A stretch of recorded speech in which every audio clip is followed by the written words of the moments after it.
Wrapper വേടൻ പ്രതിയായ സ്ത്രീത്വത്തെ അപമാനിച്ചെന്ന കേസിൽ പരാതിക്കാരിക്ക് നൽകിയ നോട്ടീസ് പോലീസ് പിൻവലിച്ചു. പരാതിക്കാരി ഹാജരാകേണ്ടെന്ന് എറണാകുളം സെൻട്രൽ പോലീസ് ഹൈക്കോടതിയെ അറിയിച്ചു. വിവരങ്ങളുമായി ഉമേഷ് ചേരുന്നു. ഉമേഷ്, ഏത് സാഹചര്യത്തിലാണ് പോലീസിന്റെ ഇത്തരത്തിലൊരു നടപടി?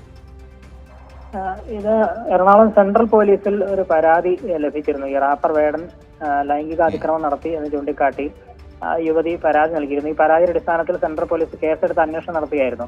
ഈ അന്വേഷണത്തിന്റെ ഭാഗമായി പരാതിക്കാരിയുടെ മൊഴി എടുക്കേണ്ടതുണ്ട്. ആ മൊഴി എടുക്കുന്നതിന് വേണ്ടി ഹാജരാകാൻ നിർദ്ദേശിച്ച് യുവതിക്ക് ഒരു നോട്ടീസ് നൽകിയിരുന്നു.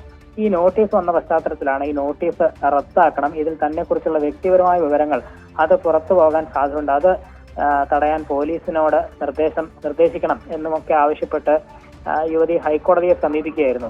മൊഴി നൽകാൻ വിളിപ്പിക്കാൻ പോലീസിന് അധികാരമുണ്ട്, പക്ഷേ തന്നെക്കുറിച്ചുള്ള വ്യക്തിപരമായ വിവരങ്ങൾ പുറത്തു പോകാൻ സാധ്യതയുണ്ട്. അതുകൊണ്ട് ഈ നോട്ടീസ് അയച്ച നടപടി റദ്ദാക്കണം എന്നാവശ്യപ്പെട്ടുകൊണ്ടാണ് യുവതി ഹൈക്കോടതിയെ സമീപിച്ചത്. ഈ ഹർജി ഇന്ന് ജസ്റ്റിസ് സി പ്രദീപ് കുമാറിന്റെ ബെഞ്ച് പരിഗണിച്ചു. അത് പരിഗണിക്കുന്നതിനിടയിലാണ് സെൻട്രൽ പോലീസ് നിലപാട് അറിയിച്ചത്.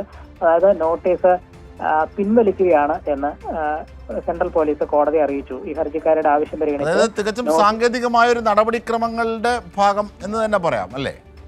അതെ, അവരുടെ സ്വകാര്യത മാനിച്ചുകൊണ്ട് പോലീസ് അതിന് തയ്യാറാവുകയാണ്. അത് നോട്ടീസ് പിൻവലിക്കുകയാണ്, ഹാജരാകേണ്ടതില്ല എന്ന് പോലീസ് കോടതി അറിയിച്ചു. ഈ സാഹചര്യത്തിൽ ഹർജി സ്വാഭാവികമായും കോടതി ഇന്ന് തീർപ്പാക്കുകയാണ് ഉണ്ടായത്.